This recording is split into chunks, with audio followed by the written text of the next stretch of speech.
প্রিয় দর্শক, আসসালামু আলাইকুম। কেমন আছেন বন্ধুরা? আজকে আপনাদের সামনে আমাদের যে ছোট্ট একটি ঐতিহাসিক বাজার রয়েছে, সেই বাজারের সম্পূর্ণ তথ্য আপনাদের সামনে তুলে ধরছি। দর্শক, আপনারা একটু সময় নিয়ে আমাদের এই ছোট্ট বাজারটি যে রয়েছে, সেই বাজারটির সম্পূর্ণ ভিডিওটি আপনারা দেখবেন। এখানে কি কি রয়েছে, সম্পূর্ণ যে বাজারটিতে আজকে যে যা কিছু ছিল সব কিছুই এই বাজারটিতে আমি আপনাদের সামনে তুলে ধরছি। আসলে এগুলো প্রতিনিয়ত আমাদের এখানে পাওয়া যায়। তো আপনারা নিশ্চিন্তে নির্দ্বিধায় আপনারা চলে আসতে পারেন আমাদের এই ঐতিহাসিক ছোট্ট বাজারটিতে।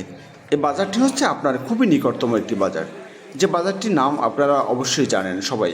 এই বাজারটি হচ্ছে আমাদের মির্জাপুর থানার ৫ নং কাকাবুনি ইউনিয়নের যে সিংবাড়ি ঐতিহাসিক একটি ছোট্ট বাজার রয়েছে, সে বাজারটি আপনারা দেখতে পাচ্ছেন।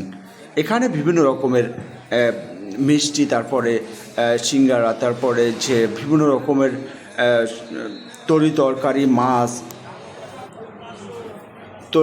মাছ এবং শাক সবজি, বিভিন্ন প্রজাতির যত প্রকারের ফল ফ্রুট, গ্রামের যে কৃষকরা যেটা ফলিয়ে থাকে, একদম মনে করেন যে নিরাপদ, কোনো রকমের কোনো কীটনাশক এতে থাকে না, সব কিছুই আপনারা এখানে পাবেন।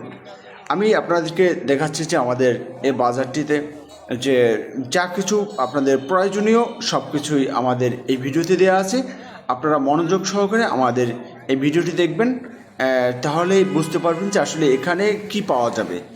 আপনারা অনেকেই ভেবে থাকেন যে আসলে এই যে বাজারটি রয়েছে, ছোট্ট একটি ক্ষুদ্রতম বাজার, এখানে গেলে হয়তো বা অনেক কিছু পাওয়া নাও যেতে পারে। তো আসলে আপনারা এরকমের চিন্তাভাবনা কখনোই করবেন না, কারণ আপনারা এই যদি ভিডিওটা পুরোপুরি দেখেন, তাহলে আপনাদের এই ভ্রান্তিটা আর কখনো থাকবে না। আপনারা সম্পূর্ণভাবেই এখানে আসলে সব কিছুই ক্রয় করতে পারবেন। তবে আমি একটা কথা আপনাদেরকে নিশ্চিত করে বলতে পারি, সেটি হচ্ছে যে আমাদের যে বাজারটিতে অন্য অন্য বাজারের তুলনায় এখানে অনেক সময় সব জিনিসের দাম একটু কমই থাকে, কারণ এখানে গ্রাম থেকে সব কিছু কৃষকরা এবং গ্রামের লোকজন যারা আছে তারা নিয়ে আসে একদম তাজা সব কিছু। তো সেজন্য এখান থেকে ক্রয় করা অনেকটাই সুবিধা মনে হচ্ছে আমার কাছে। দর্শক, আসলে আপনারা এখানে আসবেন, আপনারা এখানের সব কিছু দেখবেন, একদম তরতাজা সব কিছু ক্রয় করবেন। আপনাদের এখানে আসার জন্য আমার পেজের পক্ষ থেকে আপনাদের সবাইকে শুভেচ্ছা অভিনন্দন জানাচ্ছি। দর্শক, তাহলে আমাদের ভিডিওটি আপনাদের কাছে কেমন লেগেছে জানি না। যদি আপনাদের একটু হলেও ভালো লেগে থাকে, তাহলে আর অপেক্ষা না করে আমাদের এই যে আমার পেজটিতে একটি ফলো দিবেন, একটি লাইক দেবেন, একটি শেয়ার করবেন, একটি কমেন্ট করে আমাদের সাথে থাকবেন। প্রিয় দর্শক, দেখা হবে